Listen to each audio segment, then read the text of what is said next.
Kirsten Cabray. Thank you. And this will be case 25-057-694, State of Michigan versus Kirsten Maria Cabray. Counsels. Lisa Coyle appearing on behalf of the people. Your Honor, may it please the court again, Philip Reagan on behalf of Ms. Cabray. Would waive the formal reading, stand mute. She's been advised of her rights, Your Honor. Court will enter not guilty plea on your client's behalf as to bond. It appears Ms. Lowry, the complainant, and the defendant have been, Lisa Coyle appearing on behalf of the people. I'm sorry.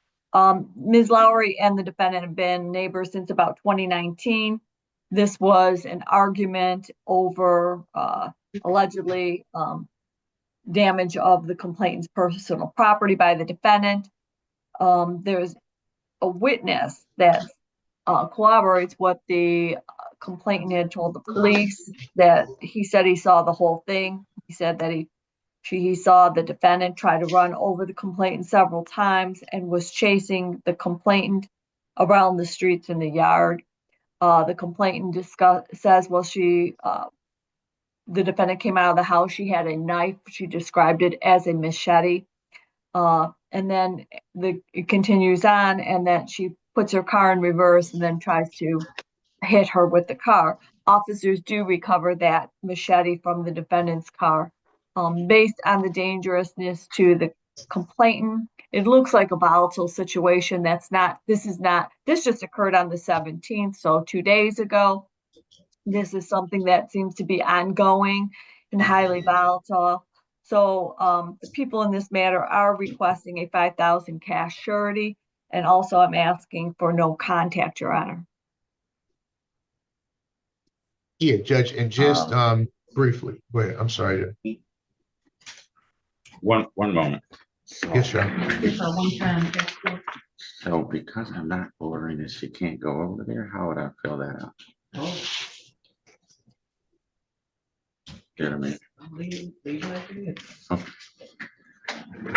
Okay, Mr. Reagan. Yeah, thank you, Judge. Judge, my client states that there has been some history with the neighbor, although my client does not initiate anything. My client stays to herself in her yard. The complainant came over across the street onto my client's yard, onto her property. My client, Judge, she's from the Virgin Islands. She has a machete. That's how she cuts a lot of her weeds, with that machete. She never pointed a machete at these particular individuals, Judge. She said the lady came and tried to throw a brick at her window. My client said she was simply leaving. And when you think about this, Judge, too, it's really difficult to try to back over somebody. Now, if you're going forward in your vehicle, it's a little bit easier to run over somebody or come at a person. My client was backing up out of her driveway when this lady jumped behind her car and was trying to throw a brick at her window. She was backing up. You don't put it in reverse to run somebody over because you don't know which way a person's going. You drive at somebody to try to hit them. My client said these are lies, and I read her the report. These are lies, the way in which this is written up. She never did that. She was minding her business at her house. She was going to the store. They came over to her property, screaming and yelling about something that she knew nothing about, Judge. I'm asking the court to give her personal bond. She doesn't want contact with the neighbor. She did not go initiating anything with this neighbor. She understands she works every day, Judge. And she doesn't have any criminal history, Judge. No criminal history, to my knowledge. So I am asking for a personal bond on Ms. Cabray's behalf. And then she says she has a video too. Ms. Cabray says she has a video of some things that are going to shed light to this. I guess this goes back to these are trial issues, and the woman came over for a reason, and this is obviously an ongoing problem. So that goes right to the heart of the matter of a danger. And that's where we're at. And that's why the parties need to be kept apart. And so if the court is going to impose a bond, I'm asking for a cash surety to ensure that she does not have contact, no matter what kind of contact. But if the court's going to impose a personal, I would ask for a tether in that matter, because these allegations are quite serious. I'm sure she wasn't weed whacking with her machete. Her machete's in the car when the police find it. So, like I said, this is not a question of who's right, who's wrong. This is a question of danger to all the parties involved, Your Honor. Judge, Thank it is you. that. Yeah, there is, one moment, Mr. Reagan, there is also the statement from the witness that he says he saw the whole thing and it appeared to him that she was trying to run the complainant over multiple times. You were going to say, Mr. Reagan? Yeah, Judge, and when we talk about witnesses, we don't know the veracity or the relationship. We're talking about a complaining witness's witness. You know, we're not talking about necessarily an independent party, but we're also talking about somebody that sees something in the heat of the moment. People see things, hear things differently. And what he may have looked and saw is my client backing up out of her driveway at a high rate of speed to get out of there, to get away from somebody throwing a brick at the window, Judge. It's, you know, and as Ms. Coyle states, these are trial issues. Let's talk about the fact that my client has no record. She's not a threat, Judge. She comes to court. She will come to court. She hasn't had to come to court before, but she will come to court. I don't think she's a threat, Judge. This is a behavior. They've been knowing each other since 2019. We've never been here before. It's 2025. Now, my client simply told me her side. This is a side that the complainant told, as well as her witness who saw whatever that person saw. And it's like Ms. Coyle said, it's going to come out in court. But right now, my client's not going over this. She never initiated this. She didn't go knock on this lady's door. She didn't say, hey, I want to start this. The lady came to her property, came over across the street to her. I mean, that's something I think that's important too, Judge, to look at. I get that, but then people have one thing in their hand all the time. That's their phone. And if somebody's coming to your house to cause problems, you call the 911. You don't get a machete and you don't try to handle it yourself. That's why we're here today. So again, it goes down to just a question of danger to others. And so I need to say no more. She didn't grab a machete, Judge. She didn't.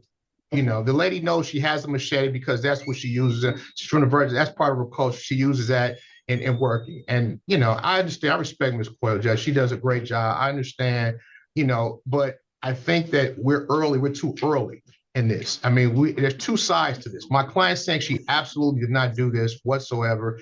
And the complaint says she did. And it'll come out in trial. And I understand what the court's job is. And the court understands that my client, based on her prior history, has no propensity, Judge, that we can see to do anything like this based on, you know, her history. So I guess my concern is, how do we keep the two of them apart? It appears that there's a toxic situation. I understand, And Judge. my concern is, how do we keep them away from each other? My client will stay at our property. She didn't go off her property. This lady came to my client's house, Judge. My client never, ever goes over across the street to try to talk to this lady. She doesn't want to have anything to do with this lady. The lady just stay on her side. My client stays on her side. We have no issues, Judge, no issues. But I think the issue was because she damaged the victim's property. That's how it started. So whoever damaged whoever, these people we're talking about two neighbors that don't like each other, are not going to stay away with each other. So that's where we're at. No charges about her damaging the other person's property, though, Judge. I mean, no charges. So here's what we're going to do. Mr. Bray, while this case is pending, you're not to possess a gun, a knife, or any other dangerous weapon. So I don't know what you told your counsel you used that machete for, but you're not to possess that machete. Is that clear to you? Yes, it's a work vehicle. That's my work vehicle. I do construction and I do landscaping, as well as technical work. So in that vehicle, you will see everything that it's a work vehicle. All right. Okay. Well, no machetes. No contact with Ms. Lowry whatsoever. If she comes to your house, call the police. Don't try to handle it on your own. Court will set bond in this matter at $20,000 personal.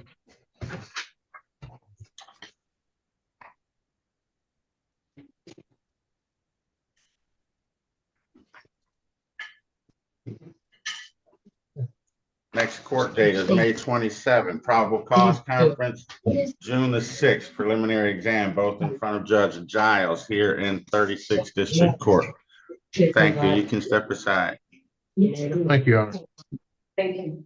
Thanks for watching. Make sure to hit that like and subscribe button for more crazy court hearings like this one.